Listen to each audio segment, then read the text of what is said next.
Bismillah,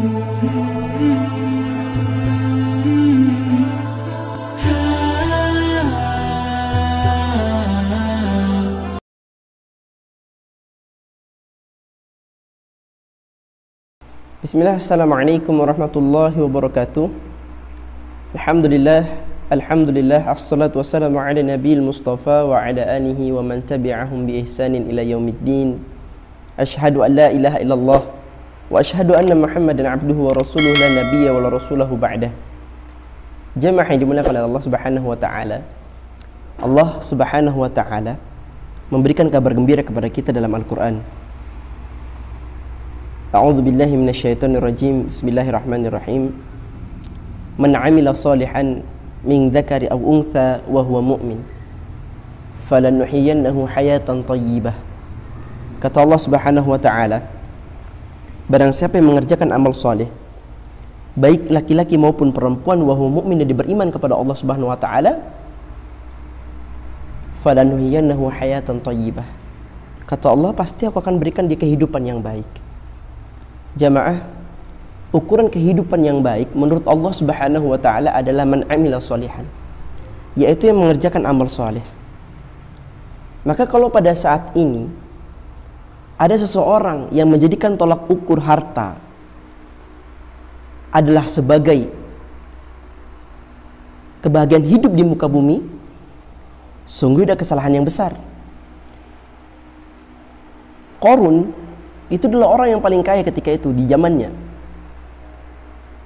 Namun jamaah yang dimuliakan Allah Subhanahu wa taala, dengan kekayaan itu tidak membuat dirinya bertakwa kepada Allah Subhanahu wa taala.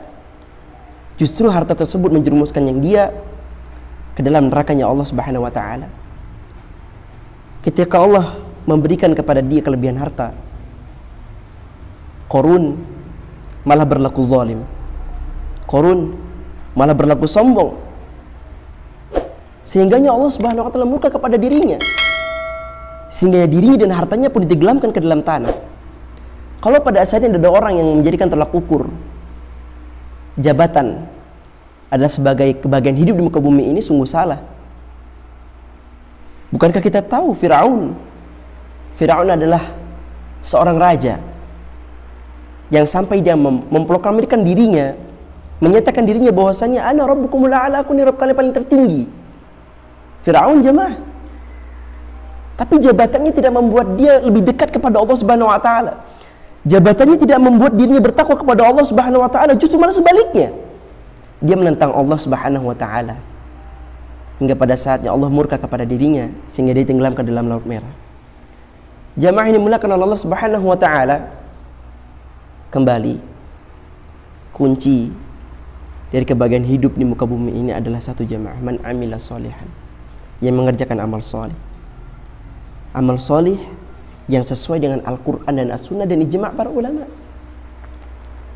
Jamaah, umur yang Allah berikan kepada kita sungguh sangat sedikit.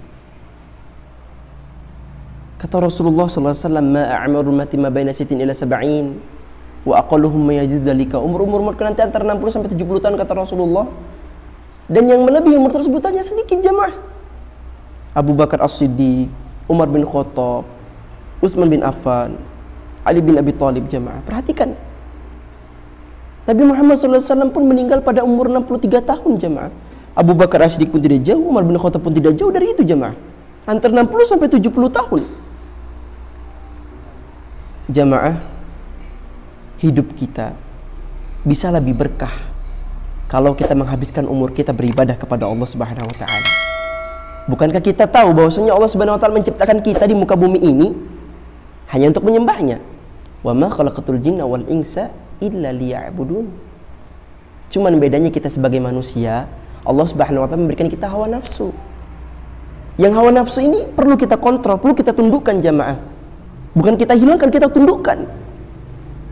Makanya Rasulullah SAW memberikan kabar gembira, al-kaisu man dana nafsahu. Orang yang cerdas adalah orang yang bisa mengendalikan hawa nafsunya jamaah. Wa amila lima ba'dal maut, dan dia beramal untuk kematiannya. Sungguh orang yang diberikan umur keberkahan Allah Subhanahu wa taala, dia menghabiskan untuk beribadah kepada Allah Subhanahu wa taala.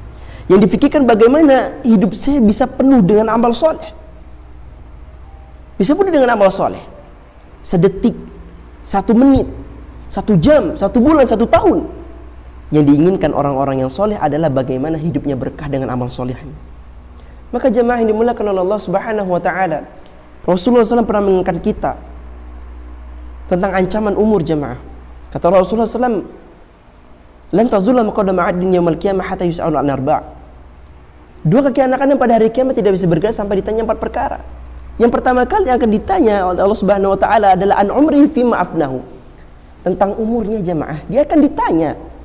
Tentang umurnya akan ditanya. Maka jemaah, kalau sampai saat ini masih ada manusia yang diberikan nikmat umur oleh Allah Subhanahu wa taala, diberikan kesehatan, tapi dia tidak gunakan untuk beribadah kepada Allah Subhanahu wa taala, sungguh kerugian besar bagi dirinya. Karena sesungguhnya orang-orang yang meninggal itu akan ingin dibangkitkan lagi ke dunia untuk apa? Untuk beramal soleh. Kalau kita pada hari ini diberikan nikmat umur oleh Allah Subhanahu wa taala, masih diberikan hidup oleh Allah Subhanahu wa taala, maka bersegeralah. Wasari'u ila maghfiratin min rabbikum wa jannatin 'arduha as-samawati wal ardh wa'iddat lil muttaqin. Dan ini hanya disediakan untuk orang-orang yang bertakwa kepada Allah Subhanahu wa taala. Aku qouli hadza astaghfirullahal azim. Assalamualaikum warahmatullahi wabarakatuh.